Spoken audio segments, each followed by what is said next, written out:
Legit na online loan application na pwedeng pangpuhunan sa business, pambayad ng bills, pang tuition o pangbaon, pang-restock sa tindahan nyo, pandagdag savings, pampaayos ng bahay o pang-emergency fund.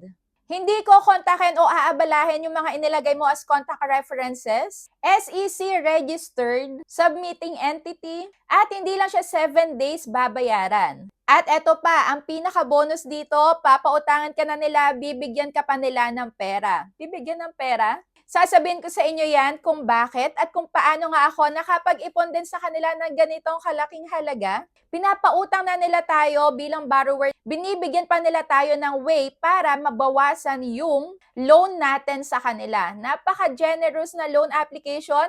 Kaya ako naghahanap kayo ng mauutangan ngayon na legit at walang halong pananakot. Panoorin nyo yung video na to hanggang dulo. At congratulations nga pala sa mga laging nagko-comment dito sa may mga long form videos ko. So, hindi po kasali yung shorts. Basta lagi kang maunang mag-comment dyan ng related dito sa may topic natin ay magkakaroon ka nga ng 50 na GCash. So, isasend ko sa inyo yan. Basta i-PM nyo lang ako sa FB page ko. Ayan, dahil lagi kayong active dito sa ating YouTube channel, ayan, deserve nyo naman yan, yung pang load-load. So ito nga pala i-share ko sa inyo ay yung loan application na unang-una kong na-applyan. Dito ako unang-unang nakapangutang online at hulaan nyo kung anong taon. So year 2017 pa, ako user nitong Tala loan application na to. So yes, narinig nyo na mabuti. Ito ay ang Tala loan application na super legit. Dati, 30 days lang siya pero mas pinaganda nila ngayon yung kanilang platform. Naging up to 61 days. So ayan, up to 2 months na. At yes, sobrang legit na to. Kaya pagka na-offeran kayo guys, alagaan nyo yung account nyo dahil dito sobrang bilis ng disbursement.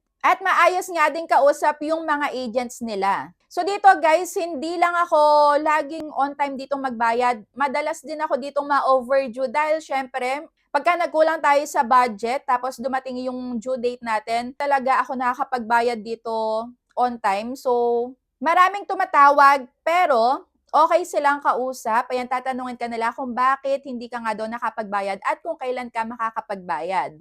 So, yun agad yung inuna ko. Dahil nga super legit na to guys, ingatan nyo yung account nyo. So, dito nagpapaloan ng 1,000 up to 25,000 pesos. At ako, ayan, na-reach ko na nga yung pinaka-maximum nila. At hoping tayo no, na sana ay mas tumaas pa.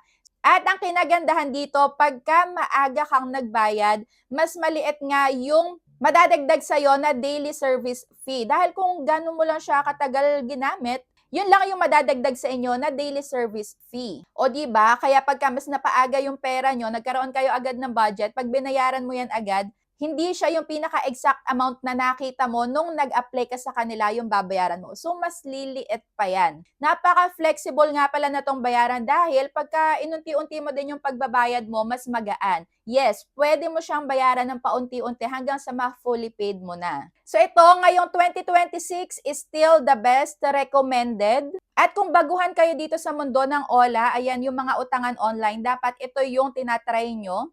Bago dun sa may mga nagsusulputan lang ng mga online loan application or online lending application. So, dapat dito kayo nag-i-start mag-try dahil ito nga yung pundasyon ko ng pag-utang online. Kaya nakita ko din kung ano yung mga dapat magandang features ng mga ibang loan application. Kagaya niyan, okay nakausap yung mga agent, transparent sila doon sa may mga pinapakita nila ng mga fees, at meron kang choice kung kailan mo siya babayaran. Hindi siya fixed na sila na yung magbibigay, sila na yung magde-decide kung 7 days ba siya, 15 days, 20 days, 30 days. So, hindi. Tayo po ang may choice kung kailan natin siya babayaran. O, di ba? Napakabongga talaga nitong Tala. Ang dami niyang magagandang features. Pero sa dulo nga din ng video na to, sasabihin ko nga din kung ano yung medyo hindi ko nagustuhan dito at nung mga nakapag-try na. So bago yon, eto muna papakita ko sa inyo dahil currently meron ako ditong loan sa kanila na 25,000 pesos. Biruin nyo, ayan, dahil hindi ko sinasadya, walang budget, kahit na ma-overdue ako ay nagpapaloan pa din sila. Basta makita nila na okay ka, katiwa-tiwala ka, ayan, bibigyan ka nila ng chance na mapautang ulit. Ayan, basta responsable ka na utangera, ayan, dahil tayong lahat mga utangera tayo, be a responsible lang lagi pagka mangungutang. Ayan, hindi sasakit ang ulo natin. So, eto na nga yung pinaka-homepage ng Tala. At kung makikita nyo dyan, ayan, congratulations, you are approved sa 25,000 pesos. At eto pa yung isa kong isi-share sa inyo, yung earn 200 pesos. Yan yung sinasabi ko sa inyo kanina, napapautangin na nila tayo, bibigyan pa nila nga tayo ng chance para mas mabawasan yung utang natin sa kanila. So dito nga, paano daw ba? Kasi meron din ako mga nakikita na nag-PPM sa akin dahil ang dami ko nang nagawang video about dito sa may Tala. At may mga nagtatanong pa din, paano daw ba ginagamit itong earn 200 na to?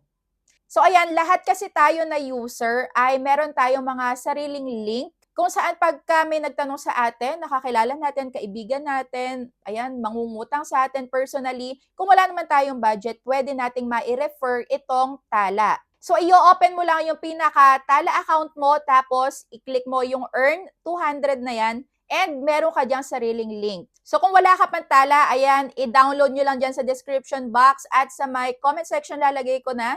Pagka-sign up mo dyan, magkakaroon ka din dyan ng sarili mong link at pwedeng yun yung isend mo dun sa mga kakilala mo para dyan sila mangutang sa link mo. So, ang tanong, paano po ba makukuha yung 200 pesos? Pagka nakapag-loan for first time yung sinendan mo ng link at pagka nabayaran na nila, dun papasok yung 200 mo sa account mo. So ako nga, ayan, ito na yung mga naipon ko dahil talagang sinishare ko to dun sa may mga nagtatanong sa akin, ano po ba yung legit na pwedeng utangan na walang pananakot? So yan yung sinishare ko sa kanila. At magaganda naman din yung mga feedbacks. Meron pa palang nagtanong, paano ma'am kung hindi nakapagbayad yung shineran ko ng link? Tatawagan po ba ako ng Tala? So ang sagot po ay hindi. So sila pa din na nangutang yung responsible sa may loan nila at hindi ka tatawagan ng agent dahil ikaw yung nag-share ng link mo sa kanila. Dahil, ayun, hindi nga sila nakapagbayad, wala ka ng kinalaman doon. Ang mahalaga, ayan, na-sharean mo sila, natulungan mo sila at sabihan mo na lang din na ingatan yung kanilang account dahil super legit niyan, kahit kailan mo yan kailanganin, isesend niyan agad-agad, ide-disburse agad niyan sa may GCash mo. At pwede din naman sa may Maya wallet dahil pag doon mo sinend, walang kaltas. Yes, buong buo, 25,000 pesos, walang kaltas yan. Kaya goods na goods ako dito sa Mitala. So eto nga yung sample ng inutang ko sa kanila. Yes, meron ako ngayong utang dahil katatry ko pa nga lang ulit. Dahil gusto ko nga siyang i-share sa inyo, gusto ko talagang i-share sa inyo, lalo na sa may mga baguhan pa lang na nagtatry. Pwedeng ito yung gawin yung stepping stone. Wag dun sa mga hindi naman SEC registered, yan mga illegal. Tapos grabe kung mga pangharas pa. So ito nga pala, pagka 1,000 pesos ang babayaran mo, ang pinaka short term nila ay 15 days. So pagka binayaran mo within 15 days, ang matutubo lang is 104 pesos. O di ba? Buo mong matatanggap tapos sa 1,000 mo, 104 lang ang madadagdag. So ganyan na ang Tala. Napaka-flexible. Ikaw bahala kung kailan mo siya babayaran. At next naman, ang 25,000 pesos sa loob ng 15 days, ang pinakatubo lang ay 2,610. O di ba? So ang kabuuan ay 27,610. Pero take note, pag mas maaga, mas maliit pa ibabayaran mo dyan. So kung gaano mo lang siya katagal nagamit, yun lang yung madadagdag na daily service fee. O di ba? Super bongga talaga. So ako nga, ayan, 25,000 yung enelon ko para maipakita ko sa inyo na talagang pumasok sa account ko ng same day lang at walang kaltas. So eto na nga. So eto yung pinili ko. So Feb 26 ang pipiliin kong date at ang pinakamadadagdag ay 4,545. So ito naman, hindi ko siya i-on time bayaran. I-advance ko din para maipakita ko din sa inyo kung paano mag-loan at kung ano yung mga i-expect nyo sa kanila kung baguhan pa lang kayo. So meron nga pala ditong processing fee na 3.99% at may total service fee na 0.43% per day. Kaya etong processing fee at yung total service fee ang madadagdag yan sa may ilo-loan mo. O di ba? Wala nang iba. Wala nang hidden fees, wala nang ibang hidden charges. Yan na yon talaga. So dapat yan yung mga tinitingnan nyo pagka maglo-loan kayo. Kung okay sa inyo, kung okay kayo dyan sa may due date na yan, na pinili nyo, makakapagbayad kayo dyan. Kung okay kayo sa mga pinakita na to na processing fee, na total service fee, mag-go kayo. Pero pagka alanganin pa din kayo, ayan, wag na muna dahil baka mas lalo lang sumakit yung ulo nyo pagka wala pa kayong pambayad doon sa may due date na napili nyo.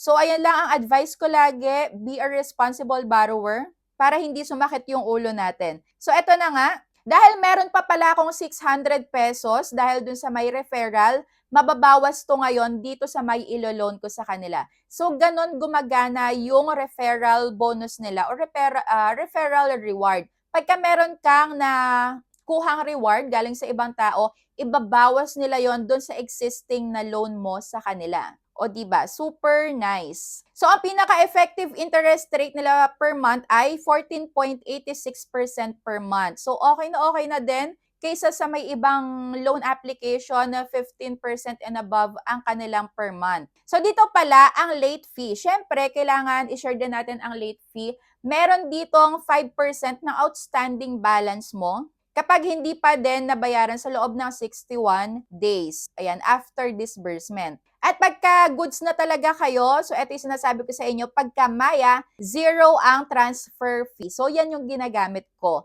Kaya buo ko siya natatanggap. Pagka sa bank naman, 15 pesos lang naman. Pero pagka payment center, 55 pesos and above.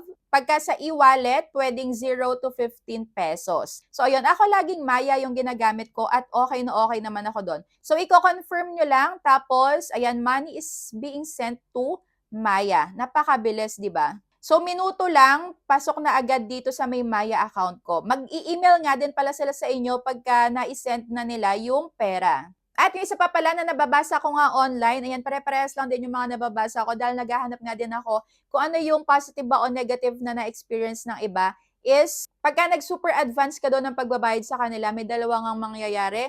It's either bumaba talaga yung credit limit mo or ma-reject ka sa may susunod na reloan mo. So kung ako sa inyo, mag-settle kayo ng loan nyo, wag sobrang aga. Ayan, kahit mga 1 week before or mga 5 days, 3 days before your due date, dapat mga ganon. Para maging okay nga din, makita nila na good borrower ka, umayos yung credit history mo sa kanila kasi ayaw nila ng mga super aga talaga. Ayan, talagang possible ma-reject or bumaba yung credit limit mo. Kagaya din sa may ibang loan application na natatry ko na ayaw nila ng super advance ng payment. Kagaya ng G-Loan, ayan, lagi ako nag-a-advance, lagi din namang bumababa yung credit limit ko, 'di ba? So, yun naman yung consequence. At ayun lang naman, pagka meron pa kayong tanong about dito sa may tala, ayan, comment down below. At kung okay ba sa inyo to or may recommend nyo din ba, comment down below. So, ayun lang. Thank you for watching and see you on my next vlog. Bye!